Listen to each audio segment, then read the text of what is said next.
분이엘에 참여하고 싶다 하시는 분은 언제라도 가입해 주십시오. 분이엘이 혹시 인물로 뽑나 생각해서 감히 도전을 못 하시는 분 언제라도 환영하니 꼭 함께 해주시면 좋겠습니다. 감사를 드립니다. 성경을 다시 들고 읽으라 라는 제목으로 말씀 나눕니다. 단 한 권의 책만을 선택할 수 있다면 여러분은 어떤 책을 집으시겠습니까? 성경을 신뢰했던 설교자였던 19세기의 찰스 스펄전 목사님은 이 책 한 권이면 충분하다. 다른 책들은 나를 도울 수는 있으나 이 책만이 나를 살린다라고 말하면서 성경의 독보적인 권위와 효용을 말한 적이 있습니다. 성경은 기독교 신자를 만드는 책입니다. 성경에는 구원의 지혜가 들어있고 저와 여러분을 바르게 해주고 의로 교육하는 데 도움을 줍니다. 그리고 신자를 유능하게 하고 우리들이 선한 일을 할 수 있도록 준비시켜 줍니다. 바울이 제자 디모데에게 편지하며 디모데 후서 3장에서 강조한 말씀이 그런 내용이죠. 성경의 권위는 여러분 모두에게도 절대적입니다. 성경은 단순히 권위만 있는 것이 아니라 살아있고 능력이 있다고 히브리서는 말씀하죠. 우리가 잘 아는 히브리서 4장 12절을 세 번역으로 한번 새 마음으로 읽어보겠습니다. 시작. 하나님의 말씀은 살아있고 힘이 있어서 어떤 양날 칼보다도 더 날카롭습니다. 그래서 사람 속을 꿰뚫어 혼과 영을 갈라내고 관절과 골수를 갈라놓기까지 하며 마음에 품은 생각과 의도를 밝혀냅니다. 아멘. 살아있고 힘이 있어서 우리의 모든 생각과 의도를 밝혀내는 성경책. 성경은 오래된 고문서의 죽은 글자가 아니라 지금도 능력 있게 역사하는 살아있는 말씀으로서 우리의 내면을 낱낱이 밝혀냅니다. 하나님의 품과 같은 성경 안에서 우리는 예수 그리스도를 만나고 있습니다. 16세기 당시 종교개혁의 원리도 오직 성경이었습니다. 마틴 루터는 말하기를 나는 교황이나 공의회의 권위를 믿지 않는다. 왜냐하면 그들은 서로 모순되기 때문이다. 내 양심은 하나님의 말씀에 사로잡혀 있다라고 말했었습니다. 20세기 인물로서 복음주의 신학자인 제임스 패커도 말하기를 성경은 하나님을 아는 유일한 창이다. 이 창을 떠나면 우리는 하나님이 아니라 자기 생각을 숭배하게 된다라고 했습니다. 성경을 떠난 영성은 결국 자기 중심성으로 귀결된다는 걸 경고한 말씀이죠. 우리 신자들의 젖줄이자 생명줄인 성경을 읽고 묵상하며 그 말씀 아래 사는 사람이 다름 아닌 저와 여러분 같은 그리스도인입니다. 말씀을 다시 듣고 읽는 일이 생명의 회복이라 말할 수 있습니다. 오늘날 우리에게 필요한 것은 새로운 정보가 아니라 이미 우리 옆에 있는 성경을 다시 들고 읽는 결단입니다.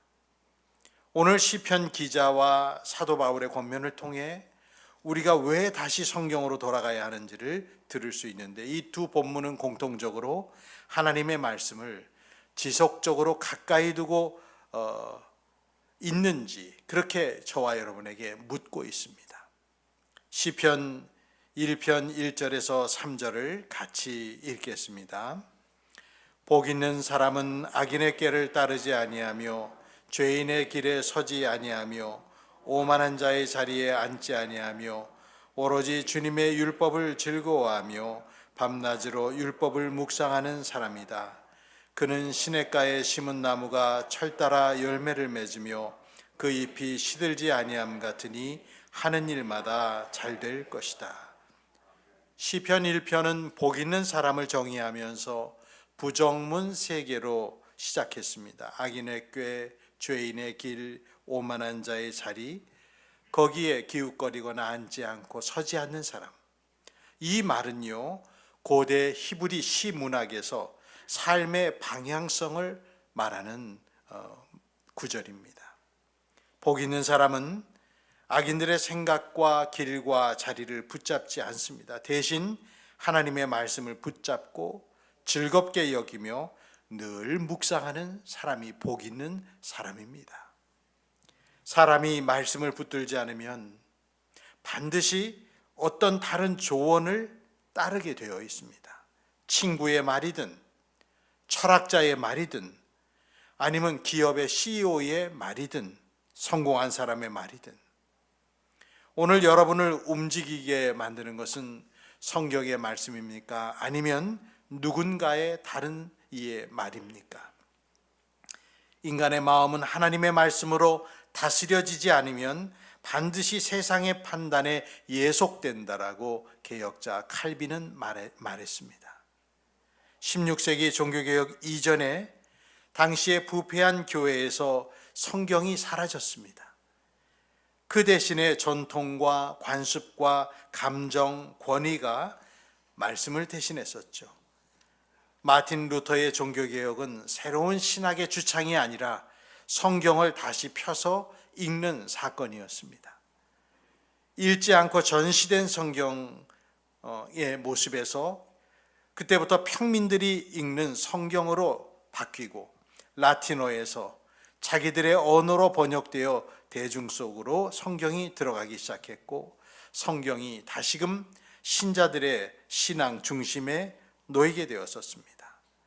16세기 성경 번역가였던 윌리엄 틴데일은 성경을 읽게 하지 않는 교회 제도는 백성들에게 하나님을 알게 하지 않으려는 것이다 라고 말했고, 이 윌리엄 틴데일 같은 사람은 평범한 사람이 성경을 직접 읽게 해야 한다는 신념을 가졌는데 그 신념을 목숨으로 증명한 인물이었습니다. 틴데일은 오늘날 영어 성경의 토대가 되는 사람이라 할 수 있습니다. 그는 말하기를 내가 오래 살기만 한다면 쟁기를 모으는 소년이 성직자보다 성경을 더 잘 알게 하겠다라는 유명한 말을 남겼습니다. 시편의 말씀을 통해서나 기독교 역사를 통해서나 우리가 배우는 첫 번째 교훈은 성경을 내려놓는 신앙은 반드시 다른 것을 붙들게 되어 있다는 것입니다. 복 있는 사람은 악인의 길을 따르지 아니하며 죄인의 길에 서지 아니하며 오만한 자의 자리에 앉지 아니하며 오로지 주님의 율법을 즐거워하며 밤낮으로 율법을 묵상하는 사람입니다. 두 번째, 오늘 성경 본문의 교훈이 무엇일까요?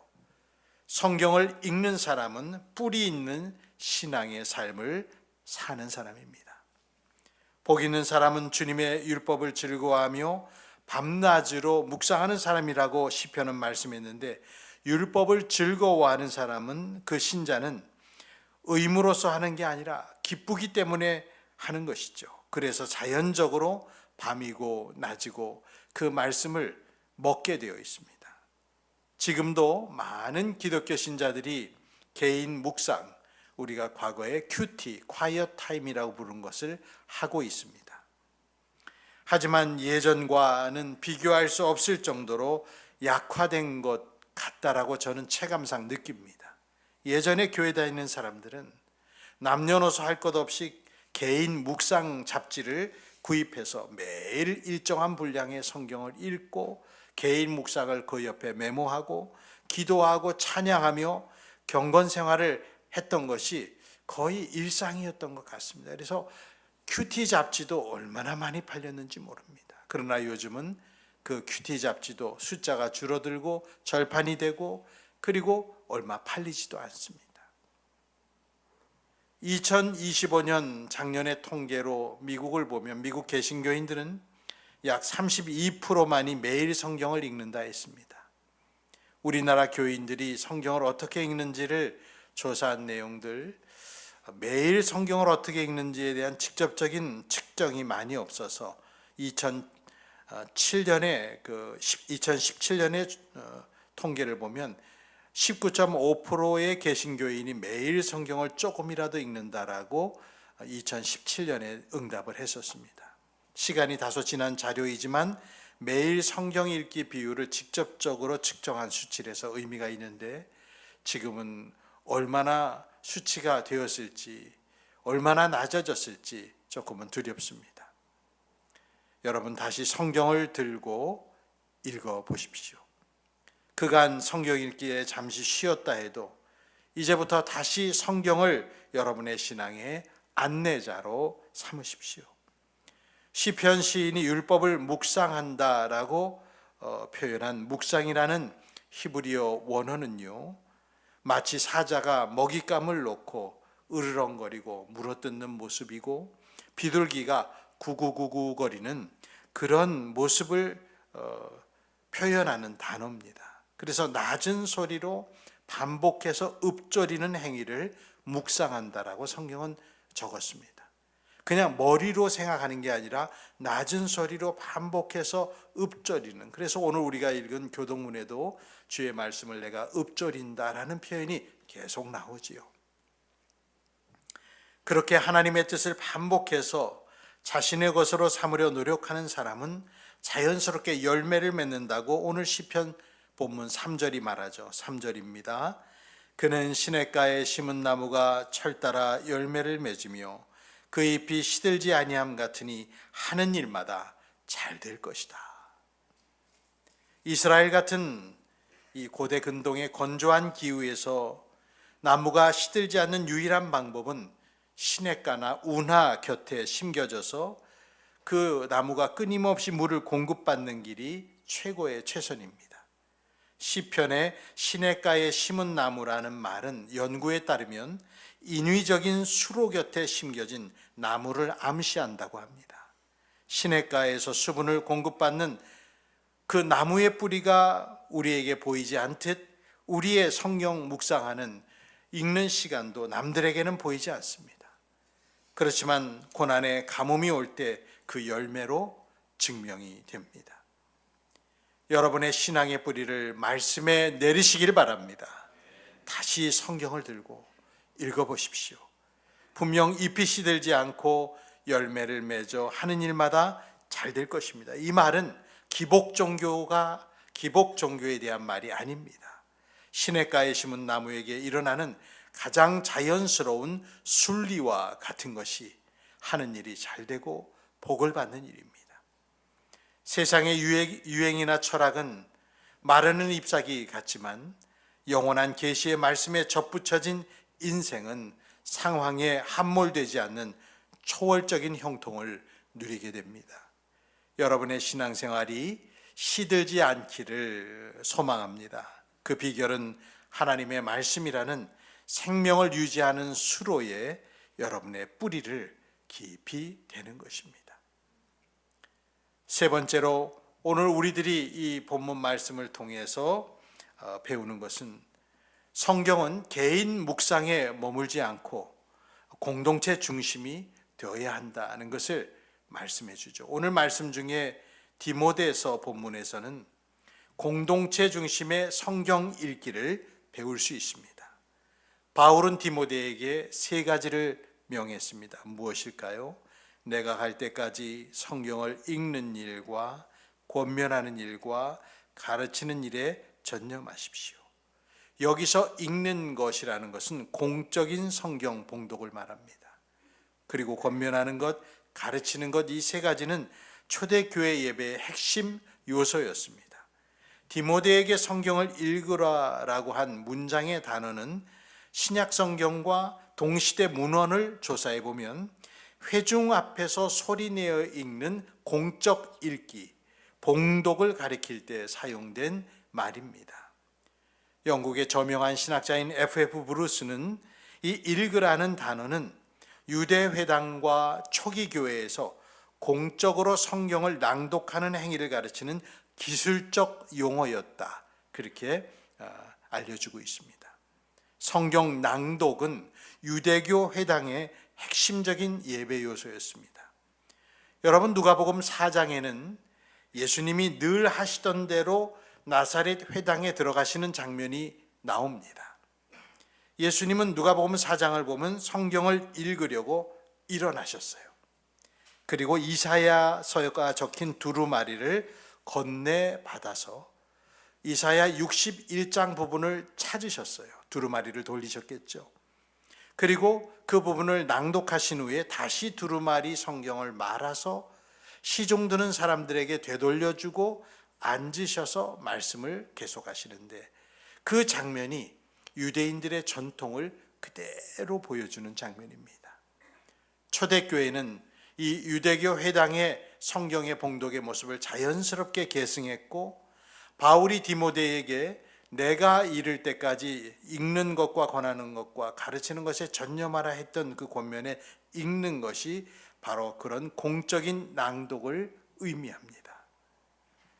개인이 성경을 갖고 있지 못한 시대에 대부분의 성경은 공적인 낭독을 통해 들려졌고 또 그걸 통해 성경을 배울 수 있었습니다. 신약 성경이 기록된 이후에도 계속 그랬습니다. 골로새서 4장 16절에 이런 말씀이 있죠. 이 편지를 읽은 다음에는 라오디게아 교회에서도 읽을 수 있게 하고 라오디게아 교회에서 오는 편지도 읽으십시오. 골로새 교회와 라오디게아 교회가 서로 그 편지를 서로 회람하고 읽으라고 말했던 것이죠. 2세기의 순교자인 유스티누스는 기록하기를 기독교인들이 주일 예배에서 뭘 했는가? 사도들의 회상록이나 선지자들의 글을 시간이 허락하는 한 낭독했다. 최대치의 시간을 낭독에 사용했습니다. 여러분, 교회에서 아름다운 소리라 하면 여러 가지 소리가 있겠지만 성경을 읽는 소리처럼 아름다운 소리가 또 어디 있겠습니까? 기도 소리도 아름답고 찬양 소리도 아름답지만 성경 읽는 소리는 천상의 소리와 같습니다. 이 소리가 끊기지 않도록 해야 하겠습니다. 저는 새벽 기도 때마다 성경을 한 장 혹은 두 장 성도들과 함께 읽는 시간을 갖는데 저는 그 시간이 그렇게 좋을 수가 없습니다. 그냥 성경을 읽는 것 자체로 은혜가 됩니다. 따로 설교가 없으면 어떻습니까?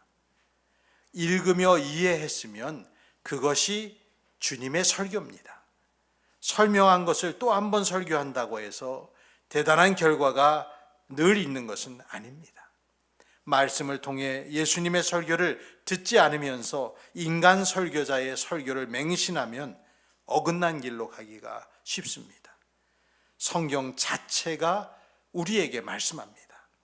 말씀의 권위는 설교자의 카리스마가 아니라 본문 자체에서 나오는 것입니다.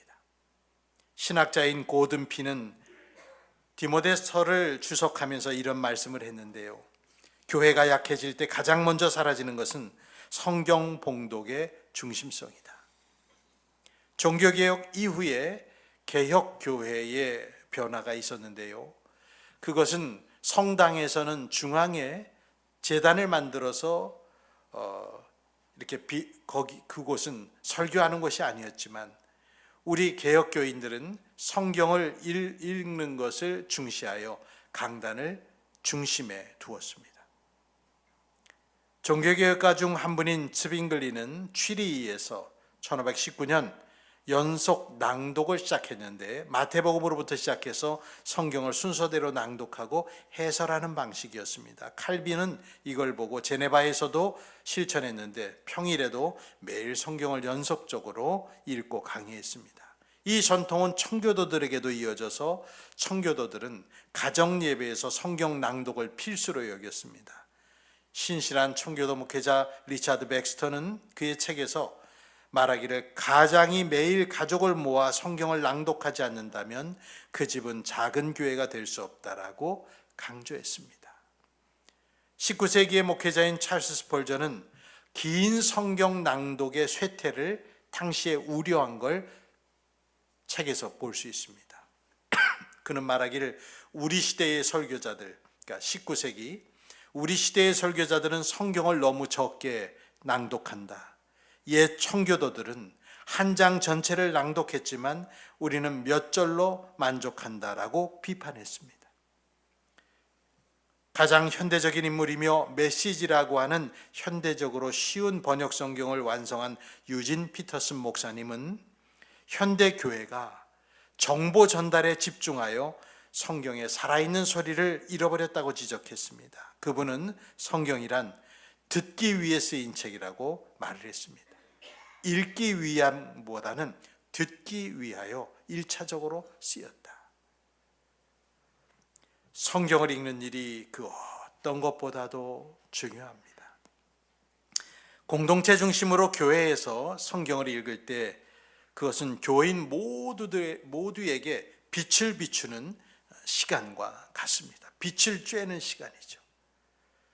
많은 기독교인들이 인간의 말, 사람의 말에 지쳐 있습니다.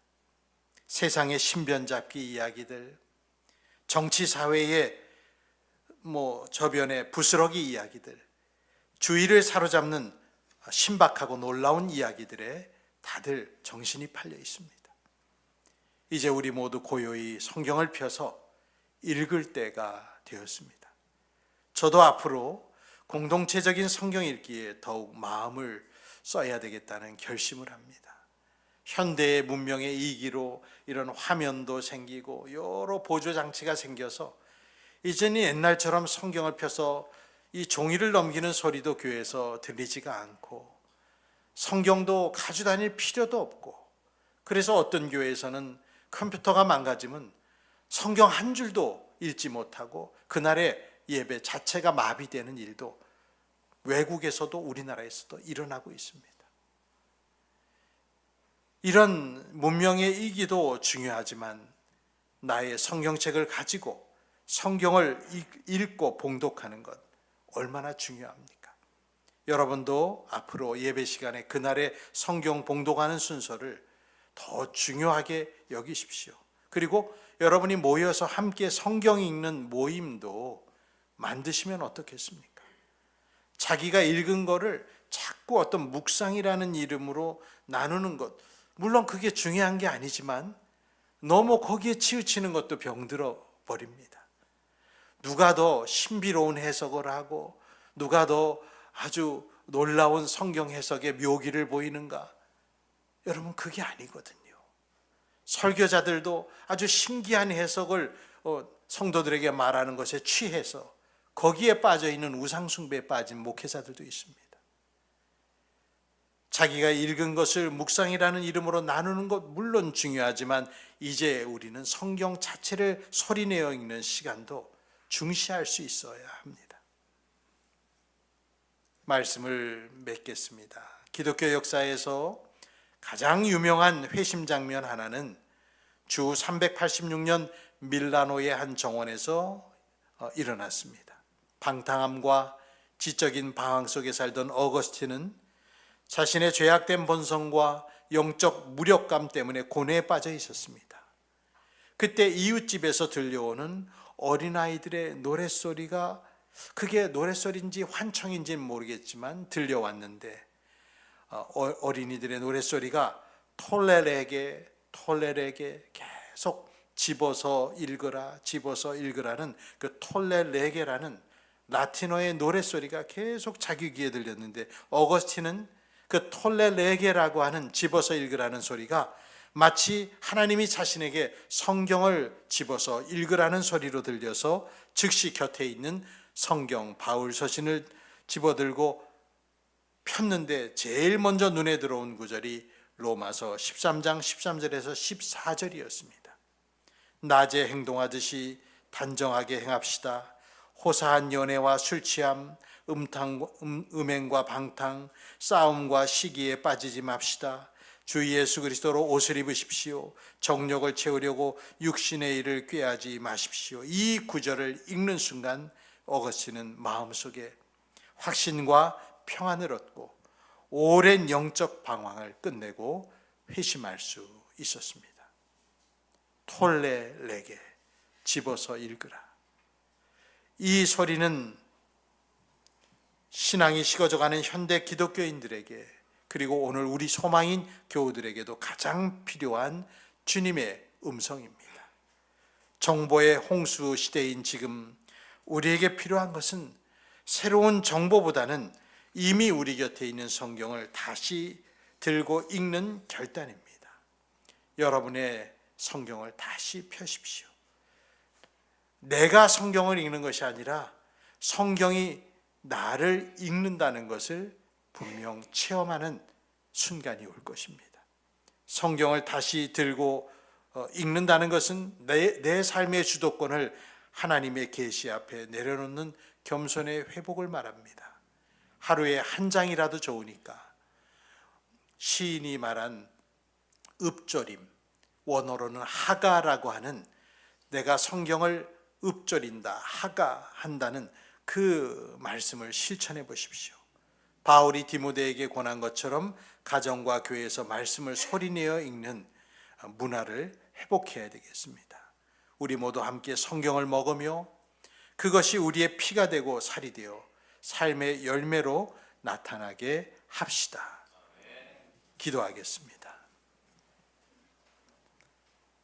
우리에게 친히 성경을 주셔서 뜻을 알려주신 말씀하시는 하나님, 성령에 영감된 신실한 사람들을 통해 허락하신 성경 66권을 이처럼 가까이 두고 마음대로 읽을 수 있는 시대가 된 것을 진심으로 감사드립니다. 하나님의 마음이 담긴 이 책을 소중히 여기며 늘 곁에 두고 읽는 성도들이 되도록 저희를 잠에서부터 일깨워 주시옵소서. 읽지 않아도 보지 않아도 되는 것들에 우리의 오감이 지금은 전부 치우쳐져 있습니다. 정작 생명의 말씀을 읽고 들을 마음이 부족합니다.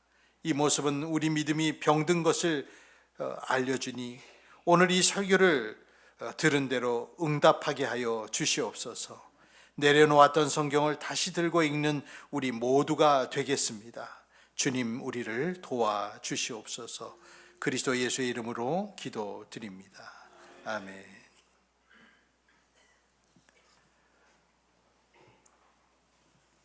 찬송 202장인데요. 오늘 설교를 제가 몇 분 빨리 마쳤기 때문에 202장 전체를 우리 찬양하겠습니다. 202장.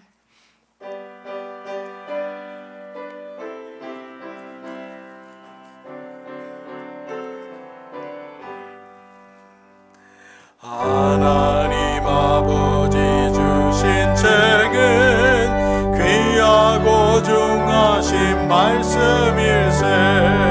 기쁘고 반가운 말씀 중에 날 사랑한단 말 참 좋도다. 주께서 나를 사랑하니 즐겁고도 즐겁도다. 주께서 나를 사랑하니 나는 참 기뻐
죽으셨네.